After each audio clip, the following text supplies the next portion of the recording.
श्री स्वामी समर्थ तुमच्या सगळ्याचे आपल्या चॅनलवर मनापासून स्वागत. स्वामी भक्तो, आज पुन्हा एकदा तुमच्यासाठी नवीन स्वामी संदेश घेऊन आलेलो आहे. आजचा संदेश अतिशय विलक्षण असाच असणार आहे, कारण आज आहे संकट चतुर्थी आणि आज आपले स्वामी माऊली गणपती बाप्पाच्या रूपात आलेले आहे आणि म्हणूनच आपल्याला आजचा संदेश ऐकायचा आहे. कारण गणपती बाप्पा म्हटलं तर विघ्नहर्ता, संकट दूर करण्याचे काम गणपती बाप्पा करतात.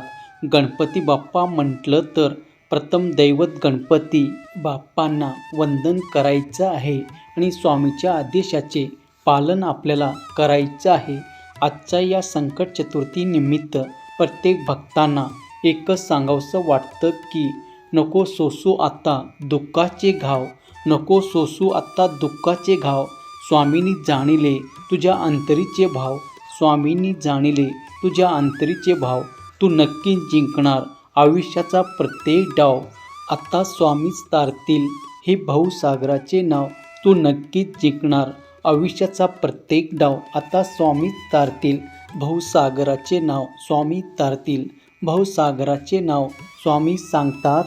आणि ज्याच्या आयुष्यात आत्मविश्वासाच्या नावाची झोळी खाली असते ना, त्यांनी नेहमी अध्यात्माच्या मार्गाची पायरी चढावे आणि जो ही पायरी चढतो त्याला माघारी परतण्याची वेळ कधीच येत नाही आणि जो ही पायरी चढतो त्याला माघारी फिरण्याची वेळ कधी येत नाही. आणि या वाक्याचं आजही लाखो करोडो भाविक अनुभूती घेत आहे. प्रत्येक भक्तांना आज इथे प्रचिती येत आहे. तुम्हालाही जर स्वामीची परिचिती येत असेल किंवा स्वामीचा अनुभव तुम्हालाही मिळाला असेल तर कमेंटमध्ये श्री स्वामी समर्थ लिहा आणि संकष्टी चतुर्थीमुळे ओम गण गणपते नमः लिहा आणि गणपती बाप्पांना आणि स्वामींना वंदन करा. स्वामी भक्त हो, चला आजचा संदेश जाणून घ्यायचा असेल तर एक छोटंसं काम करा. तुमच्या समोर 3 मोदक दिसत आहे. जणू काही गणपती बाप्पांनी तुमच्यासाठी हा प्रसाद पाठवला आहे. या मोदकापैकी एक मोदकाची निवड करा आणि संदेश जाणून घ्या. तर तुम्ही तुमचा मोदक, तुमचा प्रसाद निवडला असेल अशी मी आशा करतो. आणि आजचा संदेश काय आहे ते सांगतो. तर बघा, ज्यांनी 2 नंबरचं मोदक निवडलेला आहे त्यांना स्वामी सांगतात, अरे बाळा, मनासारख्या गोष्टी घडून येत नाही म्हणून चिडतोस कशाला, आमच्यावर रागवतोस कशाला. अरे प्रत्येक वेळा तुला जे हवं ते कसं मिळणार. अरे हा तर निव्वळ तुझा गोड गैरसमज आहे आणि तो लवकरात लवकर दूर कर. कारण तुझ्या मनाला दिसणारी, तुला वाटणारी आणि तुला भासणारी, हवीशी वाटणारी प्रत्येक गोष्ट तुझ्या हिताची असते असं नाही ना रे. आणि तुझ्या हिताचं काय आहे, तुझ्यासाठी काय योग्य आहे हे तुझ्यापेक्षा आम्ही उत्तमरित्या सांगतो.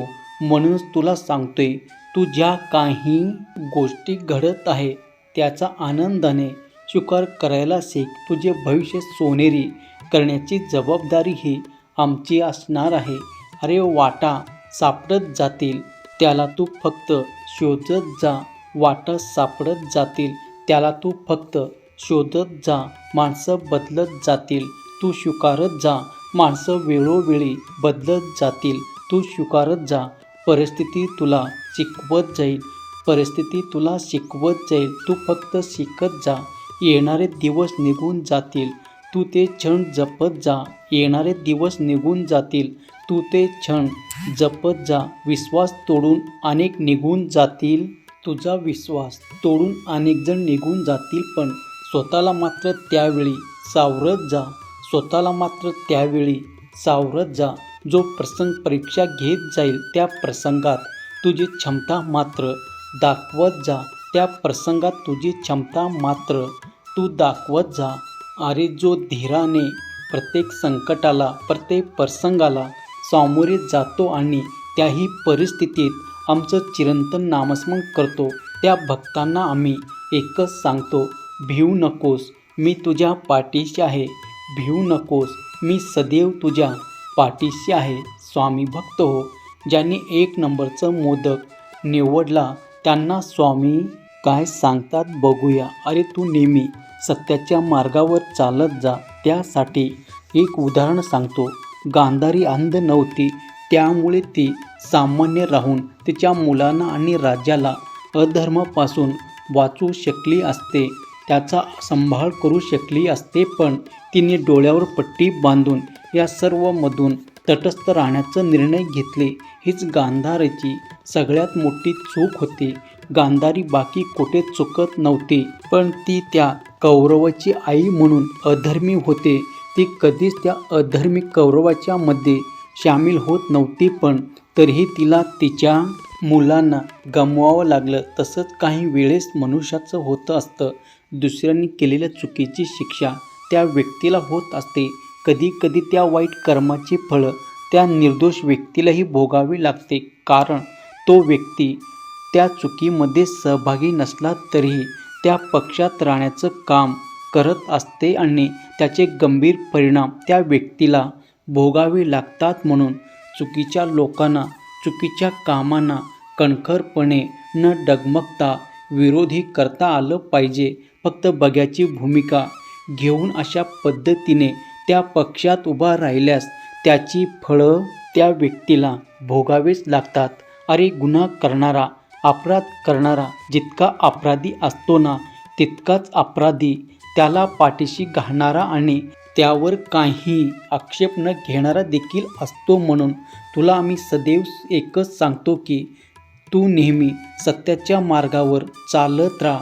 वेळ आणि प्रसंग पाहून चुकीच्या लोकांना पाठिंबा देण्याचं काम तू कधीच करू नकोस, कारण त्या कर्मातून तुझी सुटका होणार नाही. म्हणून जेव्हा तुझ्या डोळ्याला दिसत आहे की कोणीतरी चुकत आहे, तर त्यावेळेस त्याला ठामपणे विरोध करायला शिक आणि तुझा मार्ग तू निवडायला शिक.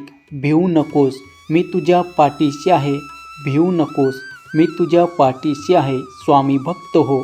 ज्यांनी 3 नंबरचं मोदक निवडला त्यांना स्वामी काय सांगतात जाणून घेऊया. स्वामी सांगतात, आयुष्य जगण्याची एक सोपी पद्धत ठेव, म्हणजे तुला आनंदाची प्राप्ती होईल.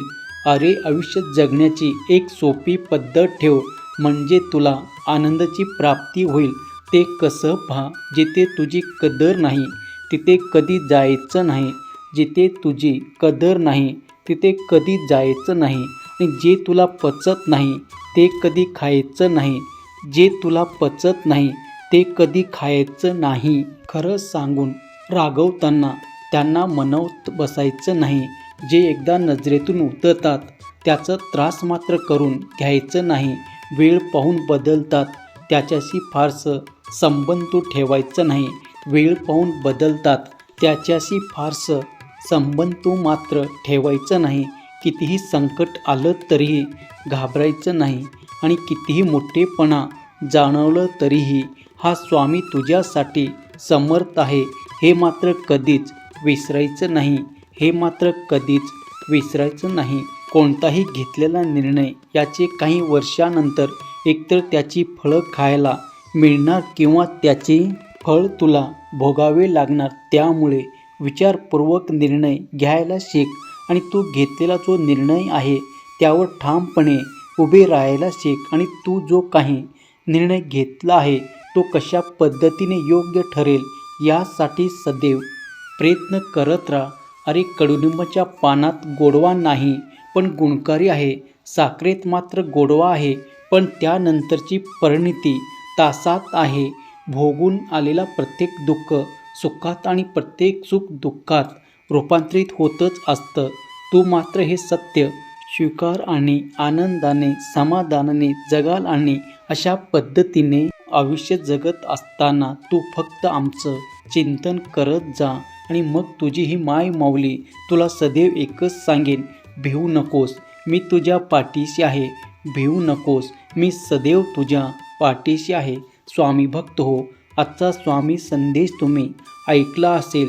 संकष्ट चतुर्थी निमित्त तुमच्यासाठीचा मोदकचा प्रसाद आला होता आणि त्या प्रसादाच्या रूपात तुम्हाला एक प्रकारचे संदेशही मिळालेले आहे. तरी या संदेशासोबत तुम्ही सहमत आहात का? तुम्हालाही पटले का? आणि पटलं असेल तर कमेंटमध्ये श्री स्वामी समर्थ लिहा. त्यासोबतच असेच नवनवीन स्वामी संदेश तुम्हाला रोजच्या रोज ऐकायला आवडत असेल तर आपल्या चॅनलला सबस्क्राईब करून ठेवा. त्यासोबतच शेजारचा बेल बटन प्रेस करायला विसरू नका. पुन्हा भेटूया नवीन स्वामी संदेश घेऊन.